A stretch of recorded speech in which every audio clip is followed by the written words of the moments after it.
aujourd'hui, nous allons parler du charme discret du curcuma.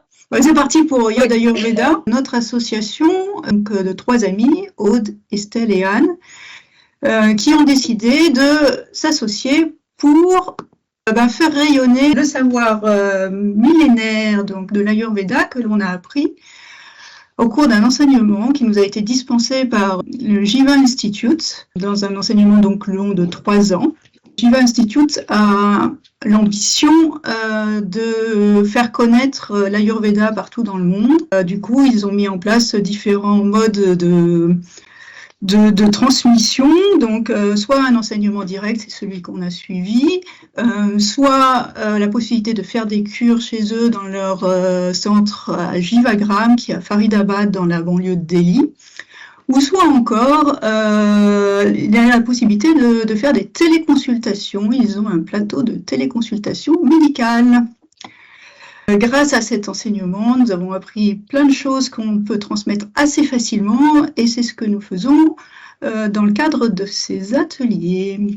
Mais Anne, qu'est-ce que c'est que l'Ayurveda? Merci Aude. Alors, l'Ayurveda, c'est quoi? C'est Ayur, ça veut dire la vie. Veda, c'est la connaissance, le savoir. Et donc, c'est vraiment connaître et comprendre de où vient la vie, comment la garder.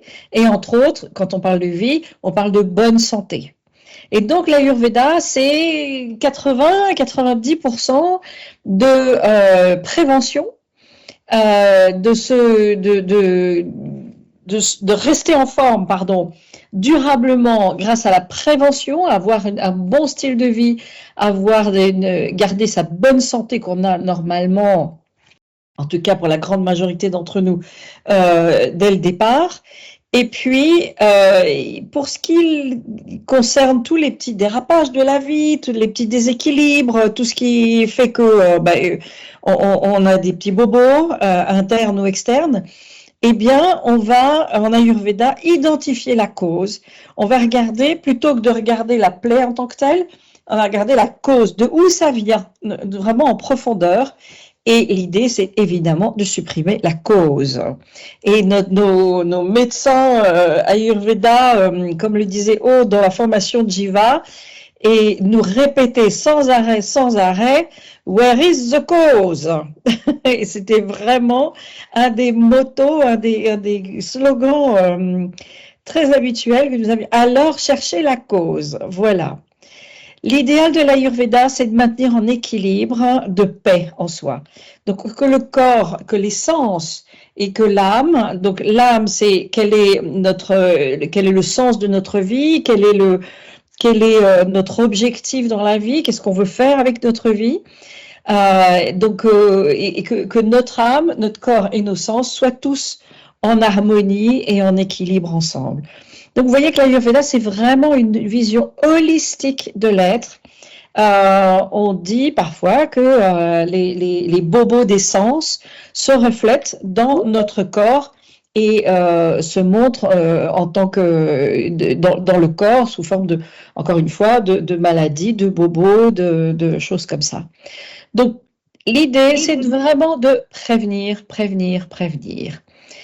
Quelle est la cause racine de tout ce qui fait que nous ne sommes pas forcément en bonne forme? Voilà. Plusieurs femmes qui nous ont rejoints là, pendant qu'on faisait l'introduction, donc merci à toutes celles qui nous ont rejoints.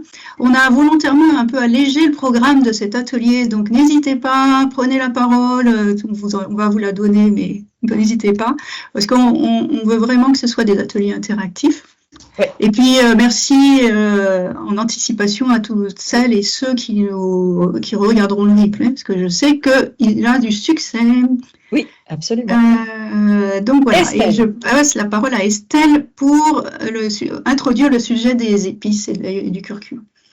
Donc bonjour à toutes, je crois qu'on n'a pas d'homme aujourd'hui présent, bonjour à toutes. Je continue donc avec l'importance fondamentale des épices en Ayurveda depuis toujours, c'est-à-dire depuis l'origine des temps. Les épices sont considérées comme protectrices de la vie et comme un cadeau de la nature en fait pour l'homme.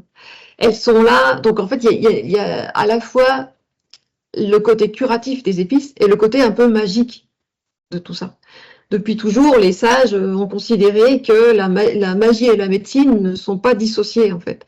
Les deux sont faits pour soigner le corps, l'âme et le cœur. C'est comme ça qu'on s'est écrit dans les textes. Et les épices sont très importantes, par exemple, autrefois, enfin dans l'ancien temps, dans les rites, dans les fumigations, dans les offrandes aux dieux, les prières. Elles sont associées à de l'eau, souvent, pour asperger aussi les statues, les murs, les sols des temples, etc. Et elles tiennent lieu de purification aussi pour l'homme. Et puis, elles sont aussi utilisées, encore une fois dans les textes, hein, dans les Védas, pour écrire des paroles de guérison, des mantras, des choses comme ça. Donc, en fait, de nos jours, l'utilisation des épices, elle est dans la continuité de cette utilisation un petit peu magique qu'en faisaient les sages de l'ancien temps. Certaines épices aromatiques courantes sont la base pour traiter la plupart des maladies, donc en Ayurveda, elles font partie de la phytothérapie ayurvédique. Et bien sûr, comme l'Ayurveda est une médecine holistique, c'est-à-dire globale, si vous utilisez ces épices et que vous y associez un mode de vie sain, eh bien, elles auront évidemment une efficacité plus grande que si votre mode de vie à côté, enfin notre mode de vie à côté, est déséquilibré. Donc, elles seront plus efficaces, en fait. Sinon, on peut donc au quotidien, il est recommandé d'utiliser, alors les épices, il y en a plein, il y en a au moins une vingtaine qui sont utilisées très très couramment, et l'idée c'est de les utiliser au mieux au quotidien par toute petite quantité, parce que du coup l'association de ces épices-là va faire que à la fois notre système interne, c'est-à-dire système digestif par exemple, notre métabolisme, la régulation de l'appétit seront optimisés grâce aux propriétés intrinsèques de toutes ces épices. Voilà, voilà. Absolument. Et pour ce faire, pour rebondir sur ce que disait Estelle, reprenez notre premier atelier sur la digestion, qui est essentielle en Ayurveda. C'est la base une des bases de l'Ayurveda. Et l'Ayurveda dit que si notre corps digère bien les choses, n'a aucun problème dans tout ce qui passe dans le transit corporel, eh bien, et que toutes les bonnes vitamines, entre guillemets, tous les bons constituants sont bien répartis au bon endroit, normalement, nous n'avons pas de problème de santé, sauf externe d'un accident ou quelque chose. Mais ça, c'est différent. Mais nous n'aurons pas de problème de santé. Donc, reprenez l'atelier numéro 1 sur la digestion. Il est en replay. Voilà. Eh bien, commençons avec le curcuma. Qu'est-ce que vous connaissez du curcuma? Comment on l'appelle en Inde? Turmeric. Non? Turmeric. Alors, turmeric, c'est aussi en anglais? Absolument. Oui, oui, oui, c'est turmeric. Oui, tout à fait. Turmeric, d'ailleurs, ça vient de terre-mer, hein, turmeric. Ah oui. Bah oui, ouais. Et qu'est-ce que vous connaissez du curcuma? Oh, bah il a été beaucoup mis en valeur par, comment il s'appelle, David Servan-Schreiber, associé au poivre anticancéreux. Oui, d'accord. Ok. Avec de l'huile, le poivre et le curcuma, surtout le curcuma. Moi, je connais surtout ça. Et puis, pour la digestion aussi. Ouais. Il est excellent pour la digestion, absolument. Ouais. D'autres personnes connaissent d'autres choses sur le curcuma? Je dirais un anti-inflammatoire naturel. Absolument, Nathalie. Oui, absolument. C'est un anti-inflammatoire naturel. On va le voir là bientôt. Et devinez ce qu'il y a sur la photo en face de vous. Eh bien, ce sont des fleurs de curcuma. Ça n'a pas l'air hein, quand on voit la poudre jaune. Absolument. Donc, effectivement, c'est la base du curry, c'est la base de beaucoup d'éléments. Vous avez une vue des fleurs, donc un champ de fleurs, et évidemment que nous mangeons aussi la poudre des racines. C'est la photo suivante. Et donc voilà, donc c'est une plante qui se compose de plusieurs tiges, et vous avez jusqu'à 6 grandes feuilles oblongues, donc comme on l'a vu tout à l'heure, les fleurs roses, enfin rose fuchsia un peu, etc. Donc les fleurs sont groupées en épis. Et la racine est jaune, et c'est la source de l'épice. Et alors, évidemment, elle est classée par couleur en fonction de la force de l'épice, du jaune, je dirais un peu pas clair, mais jaune moyen, jusqu'à jaune orangé, jaune très foncé. OK? Il y a en tout 133 variétés de curcuma. Juste pour votre connaissance générale. Alors, en Ayurveda, le curcuma, c'est le remède qui est par excellence pour tous, pour toutes et pour tout. Ça fonctionne dans plein d'endroits différents.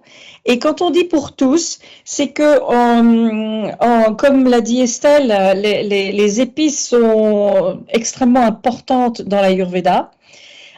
Mais par contre, il y a certaines épices, en fonction de notre constitution, qui seront meilleures ou moins bonnes. Il n'y en a aucune mauvaise, mais il y en a qui fonctionneront mieux en fonction de notre constitution physique.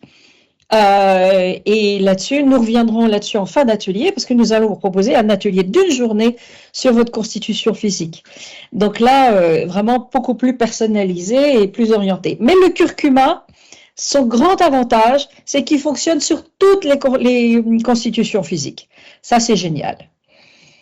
Et où est-ce qu'il fonctionne, le curcuma? Il fonctionne pour l'anémie, pour l'asthme, pour les brûlures, pour la conjonctivite, pour les diarrhées, pour les douleurs en général, et puis aussi pour avoir une belle peau. Le curcuma est une base de produits de beauté en Inde. Et donc, on va vous donner en fin de cet atelier, à la fin de cet atelier, une recette pour faire des masques de beauté. Et vous allez voir, mesdames, vous allez radier. Alors, comment l'utiliser? Comment l'utiliser? Alors, il peut être utilisé en interne ou en externe. En externe, ça sera par exemple dans des huiles ou des onguents médicalisés, et en interne, ça va être soit directement de la poudre de curcuma ou des gélules ou des comprimés de curcuma. Et pour certaines affections, donc il y a quelqu'un, je crois que c'est Nathalie tout à l'heure, qui nous a dit que c'était un anti-inflammatoire. Il est très connu pour avoir des effets sur les problèmes d'arthrose et de joints, puisqu'il renforce en fait les tendons et les ligaments. Et donc, pour cette préconisation-là, typiquement, il peut être préconisé en interne et en externe. Donc, en externe, on va proposer des massages avec une huile médicalisée au curcuma. Et en interne, on va proposer de prendre régulièrement du curcuma pour soulager les douleurs et renforcer les tendons. Vous allez me dire, oui, mais quel dosage, combien de fois par jour, et comment je fais, etc., etc. Et donc, en fait, il y a différentes façons d'aborder ce sujet-là. Et il faut savoir, en fait, que vu toutes les propriétés du curcuma, les laboratoires pharmaceutiques se sont intéressés de près à ce sujet. Et pas que les laboratoires pharmaceutiques. Nathalie nous a dit tout à l'heure que David Servan-Schreiber l'avait aussi recommandé avec des associations avec du poivre, etc. Et donc, il y a eu un certain nombre de recherches modernes par des scientifiques pour savoir quels étaient les bons dosages et qu'est-ce qui faisait que le curcuma était efficace pour soigner. Et ils ont mis en évidence que c'était la curcumine, en fait, qui est un des ingrédients du curcuma, qui était l'ingrédient efficace. Sauf que la curcumine a une biodisponibilité qui est assez faible, et donc il faut l'associer à autre chose. Et c'est là où ils sont aperçus, donc toujours par des études en labo, que pour renforcer sa biodisponibilité, on pouvait l'associer à la piperine. Donc la piperine, c'est le poivre noir. Donc merci Nathalie de nous avoir rappelé que cette association fonctionnait bien. Le seul sujet. Et donc, on propose, vous pouvez trouver en pharmacie ou en parapharmacie ou dans des épiceries bio, vous pouvez trouver des gélules avec du curcuma, donc standardisé, c'est-à-dire qu'on a mesuré quel était le pourcentage de curcumine et avec des associations avec du poivre noir ou du gingembre. Sauf qu'il y a aussi des études qui ont plus poussé, qui ont montré qu'en fait, la biodisponibilité du curcuma, là où elle est le meilleur, c'est si vous consommez la plante entière. C'est bien de savoir que c'est la curcumine et la piperine qui associées vont permettre de soigner, mais en fait, toute la sagesse de la plante, elle est dans la plante entière. Donc, notre recommandation, c'est de consommer ou d'acheter soit des compléments alimentaires, soit consommer directement la plante, mais surtout la plante entière, puisque la sagesse de la plante, elle est dans la plante entière. Absolument. Donc ça, c'est un des premiers enseignements, et en fait, les sages indiens le savaient depuis des millénaires, et les scientifiques, à leur façon, l'ont redémontré. Excuse-moi, Aude, quand tu dis la plante entière, c'est-à-dire avec ses fleurs, ses feuilles… Non, pardon, merci Nathalie, merci de corriger. Non, ce que je veux dire, c'est qu'il faut acheter du curcuma, la poudre. D'accord. Non, excusez-moi. La poudre, et pas forcément… En fait, pour nous, occidentaux, c'est confortable de se dire, des laboratoires ont dosé la quantité de curcumine, et si j'en prends 2 le matin, 2 l'après-midi, je suis sûre d'avoir la bonne quantité de curcumine. C'était ça, qui est un des ingrédients, c'est-à-dire qui décompose ce qu'il y a dans le curcuma, dans la poudre du curcuma.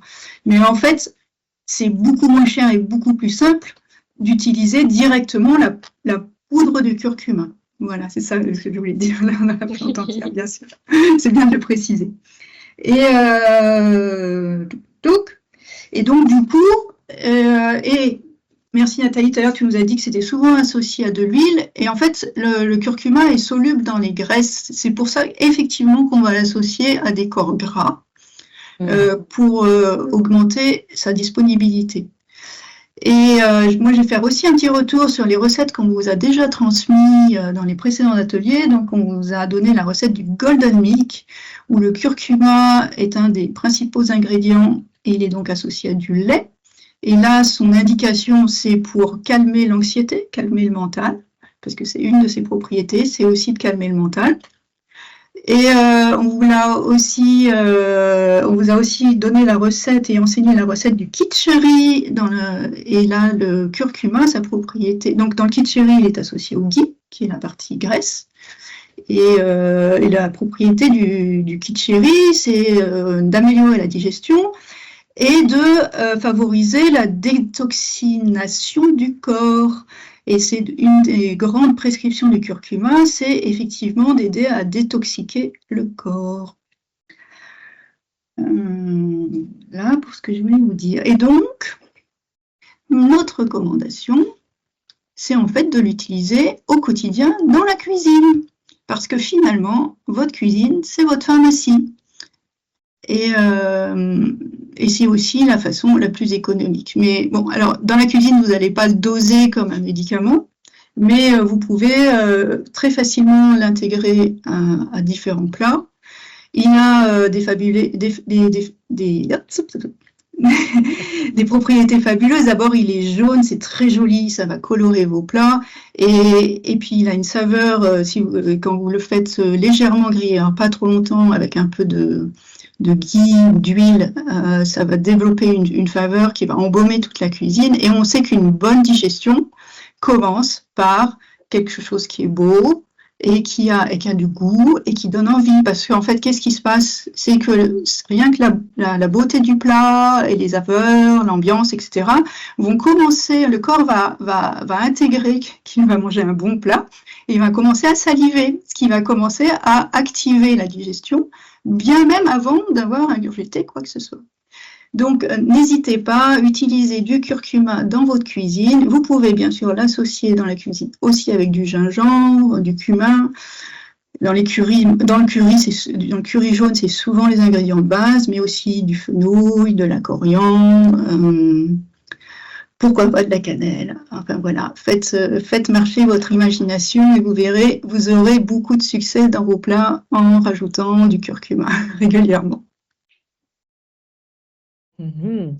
Quelques autres idées. Aude, déjà, les dents? Surprenant, le curcuma dans les dents. C'est surprenant parce que souvent on dit mais le curcuma ça jaunit les dents. Enfin moi je l'ai lu. Et en fait, non, ça blanchit les dents, contrairement à ce qu'on pourrait croire. Et donc, il y a une recette indienne qui nous propose donc de mélanger de la poudre du curcuma avec une demi-cuillère de sel et de l'huile. Alors, dans la recette de base, c'est de l'huile de moutarde, mais l'huile de moutarde n'est pas très facile à trouver et elle est assez piquante, en fait. Donc, si vous en trouvez, et forte, donc si vous en trouvez, vous pouvez l'utiliser, mais si vous n'en avez pas, vous pouvez utiliser de l'huile de sésame, par exemple. Vous faites une petite pâte avec tout ça, et vous massez, ou soit avec une brosse à dents, soit directement avec votre doigt, vous massez les gencives, et vous allez voir, si vous faites ça régulièrement, vos dents vont être plus blanches, ça va enlever les taches de café, de thé, etc. D'autres idées, Estelle? Les brûlures? Oui, alors c'est vrai que les applications sont multiples. Donc on a vu que le curcuma c'est un excellent antalgique, donc il apaise toutes les douleurs. C'est un cicatrisant exceptionnel aussi. C'est un anti-inflammatoire puissant et donc en termes de ses pouvoirs cicatrisants, vous pouvez mettre simplement une pincée de poudre de curcuma directement sur votre plaie, que ce soit une coupure, une brûlure ou une entaille, et ça va favoriser la cicatrisation. Donc simplement de la poudre, sans rajouter rien d'autre. Si il s'agit d'une cicatrice suite à une opération, donc post-opératoire, c'est conseillé de le mélanger du coup avec un petit peu d'eau, que ce soit peut-être moins, pour le coup, moins agressif, enfin, et ça n'enlèvera rien à ses propriétés. Vous pouvez donc utiliser en règle générale le curcuma pour arrêter donc les saignements, pour atténuer les inflammations de certaines tumeurs. Ça a été reconnu aussi dans ce cadre-là. Et pour soulager, donc, comme je disais, tous les problèmes de peau, que ce soit une plaie externe ou une plaie interne. Vous avez une affection intestinale ou donc qui est un trouble interne, vous pouvez aussi ingurgiter du curcuma pour calmer les douleurs qui peuvent s'ensuivre au niveau abdominal, intestinal, etc. En revanche, si vous l'ingérez, le curcuma, c'est pas conseillé d'excéder 9 grammes par jour. Alors bon, vous n'avez peut-être pas pesé, mais ça vous donne une idée un peu de la dose qu'il ne faut pas dépasser, parce que c'est quand même des propriétés très puissantes.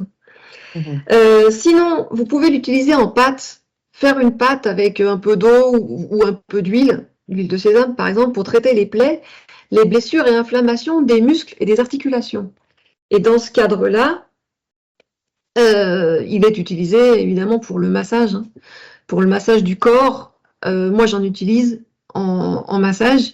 On le mélange avec de l'huile de sésame, ou il y a des huiles aussi médicalisées qui sont déjà prêtes, que vous pouvez trouver en magasin ayurvédique. C'est pas facile, mais on peut les trouver.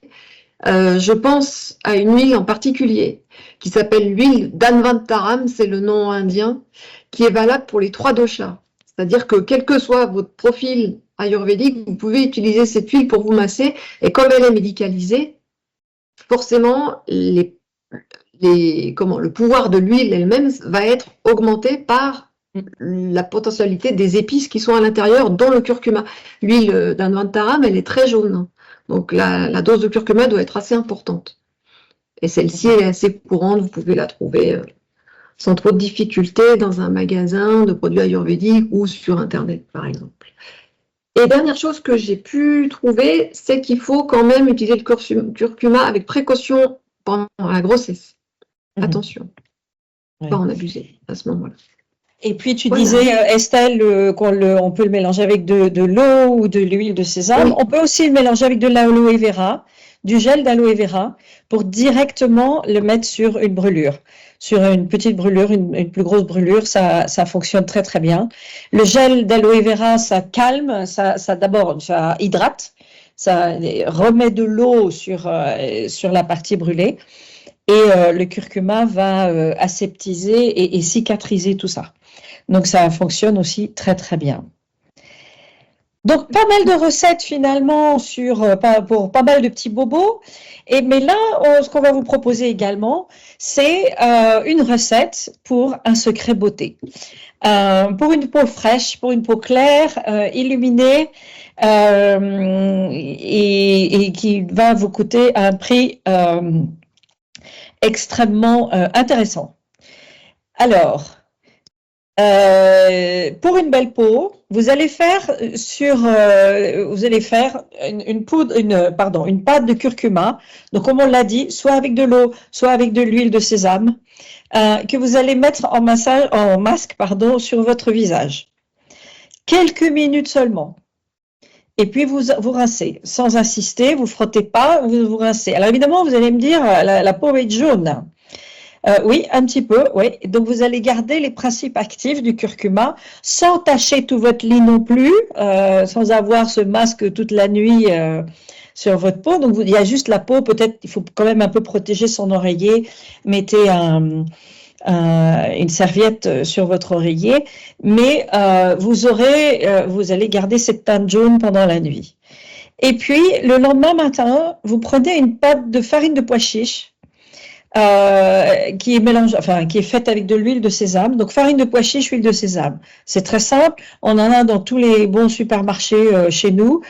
Voilà. Et puis, vous allez gommer le reste de la teinte jaune le lendemain matin sous votre douche. Voilà. Vous les gommez ceci. Et vous allez voir que ça va non seulement votre peau va être nettoyée, elle va être purifiée, mais elle va être aussi nourrie.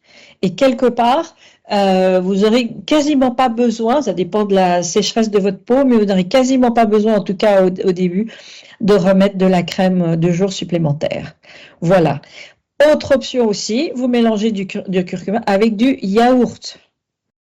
Et vous appliquez ce masque une fois par semaine, avec peut-être un peu de poudre de Nîmes aussi, si vous voulez.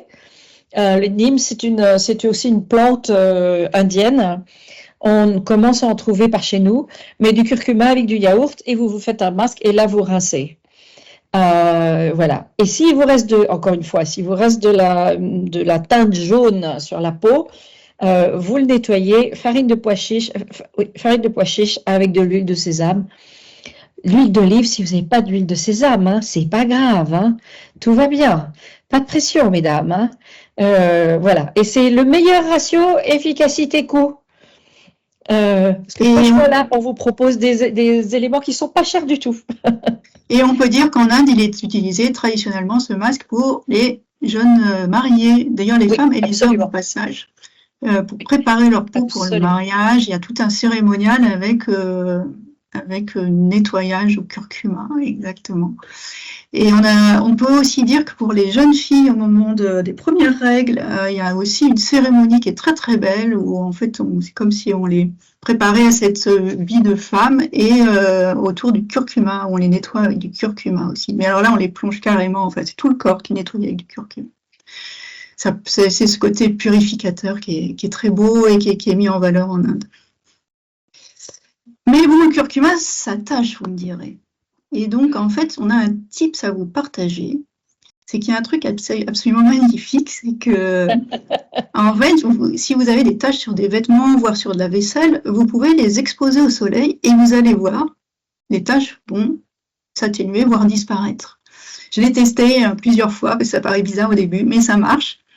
Et en plus, bon, il y a un côté, le jaune qui attire le jaune, le soleil, etc. Et voilà, c'est un peu magique. Mais si jamais vous avez des taches, avant de les laver, mettez-les au soleil. C'est bon. Voilà. Avez-vous des questions, des commentaires, Super astuce, oui. Oui, absolument. Est-ce que vous auriez des questions ou des réactions par rapport à ce qu'on vient de dire, hein, Pas de souci, elles sont bien sages. Elles ne disent plus rien là. Je partage peut-être l'expérience d'une infusion au curcuma qui est couplée avec du gingembre qui est vendu en pharmacie en fait. Ouais. Que j'ai démarré il y a peut-être un mois ou un mois et demi. C'est aussi pour ça, quand j'ai vu cette invitation passer, je me suis dit, tiens, Ouais, c'est intéressant. qui revient là. Et C'est une bonne cité. non seulement c'est super bon à consommer, mais en plus, effectivement, je vois la différence au niveau digestif et inflammation, en fait. Ah, les petits bobos de la peau, et voilà, Ouais, le ça- côté réaction, en fait. Hein. Oui. Et Nathalie, cette même infusion curcuma-gingembre, on l'avait dit, c'est ce que disait Aude tout à l'heure, golden milk, hein, donc le lait d'or, tu le mets dans du lait le soir et ça calme après une journée, pardon, infernale de boulot, de maman, de courses, voilà, ça doit appeler quelques personnes. Et donc tu peux reprendre ça directement. Alors évidemment, la poudre de curcuma dans ton lait, c'est plus frais et ça peut être mieux, mais d'un autre côté, c'est très pratique aussi d'avoir ces petits sachets, on est bien d'accord. Oui, C'est beaucoup plus simple. Et tu peux rajouter du miel pas quand le lait cuit, parce qu'il faut jamais cuire le miel, mais quand tu commences à avoir ta tasse de lait avec du curcuma à température buvable, automatiquement, on sera à peu près à 35 degrés, 30-35 degrés. Là, tu peux mettre ton miel parce que ça ne va pas cuire les vitamines du miel. Ça va pas, les principes actifs du miel. Voilà, exactement. Et c'est très bon. Et c'est très utile pour calmer pour la nuit, pour faire des bonnes nuits. Et il y a une autre façon, pardon, Vas-y, il y a vas-y. une autre façon de faire la tisane, c'est d'utiliser des rhizomes frais. Et on en trouve maintenant relativement facilement. D'ailleurs, souvent, au même endroit, vous allez voir un petit panier avec des rhizomes de gingembre et un petit panier avec des rhizomes de curcuma. Et ben, vous pouvez en acheter, les peler, les mélanger dans de l'eau et les réinfuser d'ailleurs plusieurs fois. Et c'est très bon aussi. Et donc le curcuma est bon frais ou en poudre. Et le gingembre n'a pas tout à fait la même saveur s'il est en poudre ou frais, en rhizome. Ouais. Et ils sont d'ailleurs de la même famille, au passage, le curcuma et le gingembre. Et puis, si je peux faire une remarque concernant le premier atelier qu'on a fait sur l'immunité, le curcuma est quand même très très bon, pour plein de choses, mais entre autres pour renforcer notre immunité. Donc, si on en consomme quelques pincées tous les jours, c'est aussi pour ça. C'est pour se prémunir des virus, des bactéries, voilà, pour booster notre immunité générale. Donc, ne serait-ce que pour ça, c'est quand même très intéressant de le consommer régulièrement. Absolument.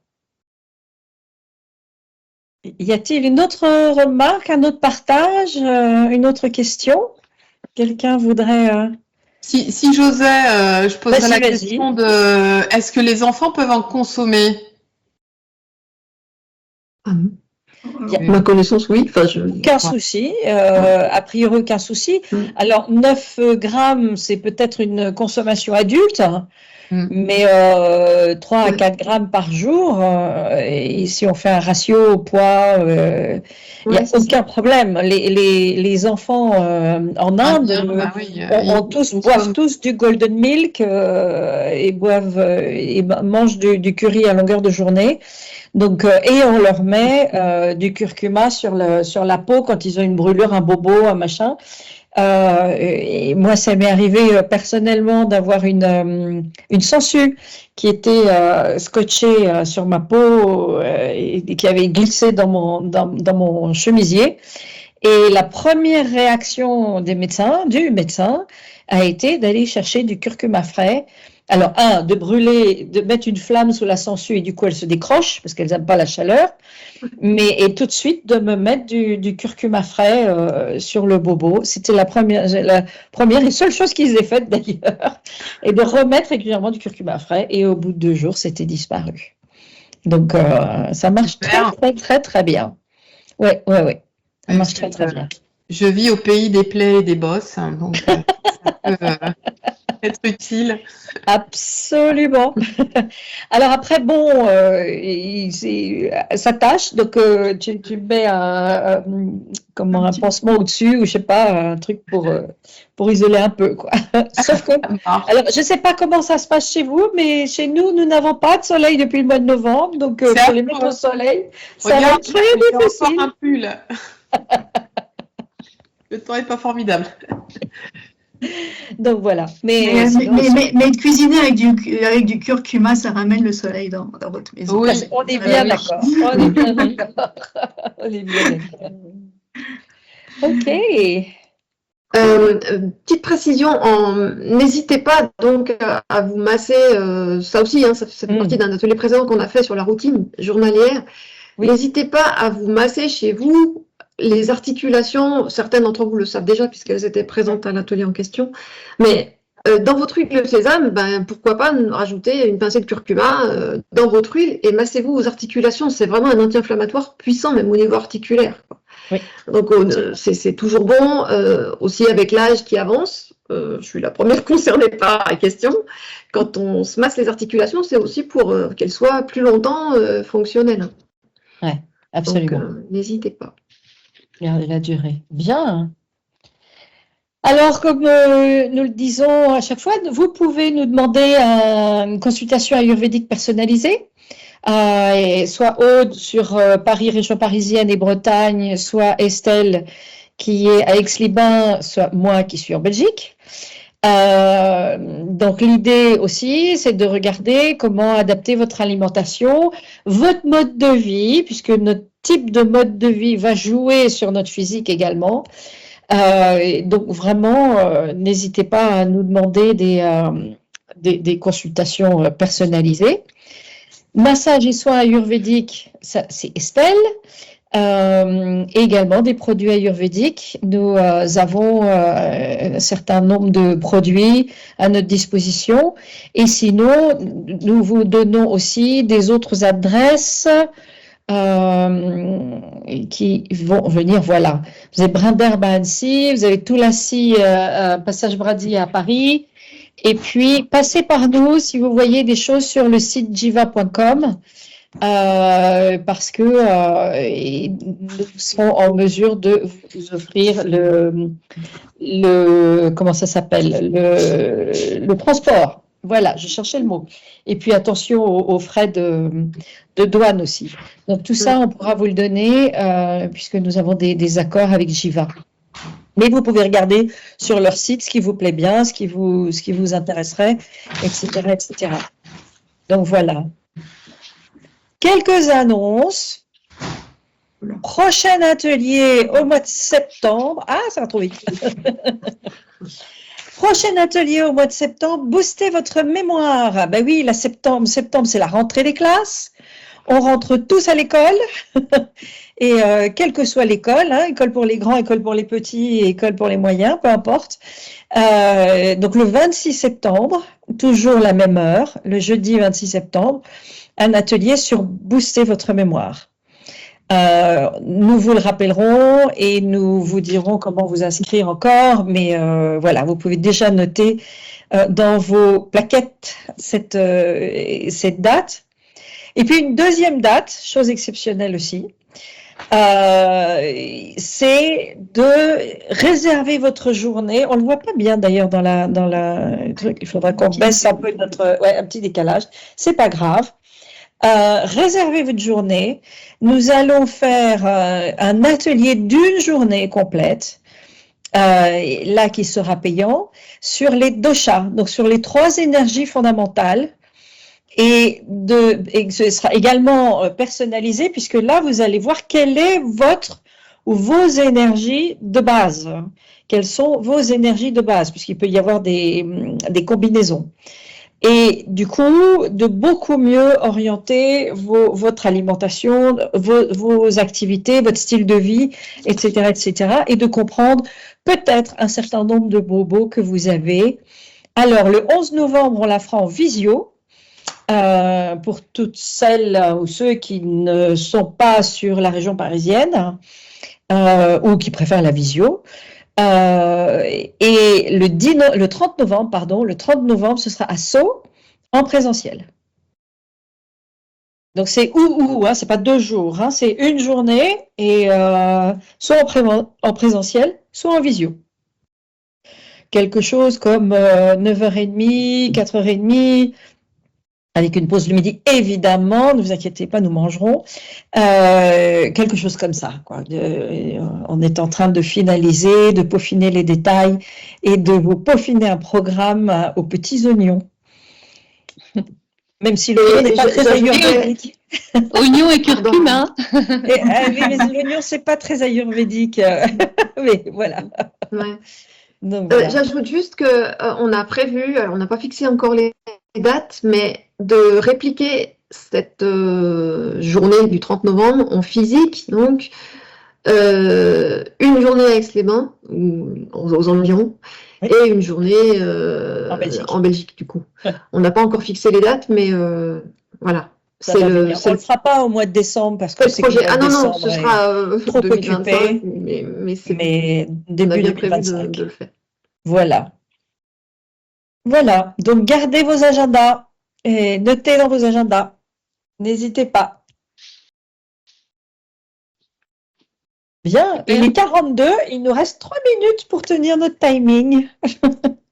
Des questions? Est-ce que vous avez des questions? Quelqu'un voudrait poser une question ou dire ou partager quelque chose? Moi, je voudrais vous remercier à nouveau parce que je pense que c'est vraiment, vous participez en écoutant nos ateliers et en interagissant à cette chaîne de la Ayurveda qu'on veut transmettre. Alors nous, en francophonie, parce que tout l'enseignement qu'on a eu, on a eu en anglais. Et notre idée, c'est de dire, OK, mais il faut qu'en francophonie, ça soit connu aussi. Donc, merci encore pour votre présence. Absolument. Un tout grand merci. Merci à vous. Merci beaucoup. Merci. Et je sais que Bonne vous avez créé un compte pour votre asso. On pourrait participer. Alors, participer en venant à la journée. D'accord. Ah bah oui, ça oui. La journée, ouais. Là, on vous demandera votre participation. Ah bah oui, c'est super gentil, Nathalie. Merci beaucoup. Bon. Très belle journée à tout le monde. Namasté. Très belle journée. Portez-vous bien avec le curcuma. Oui. Bel été. Bel été à vous aussi. Très bel été à vous aussi. Ouais. Merci.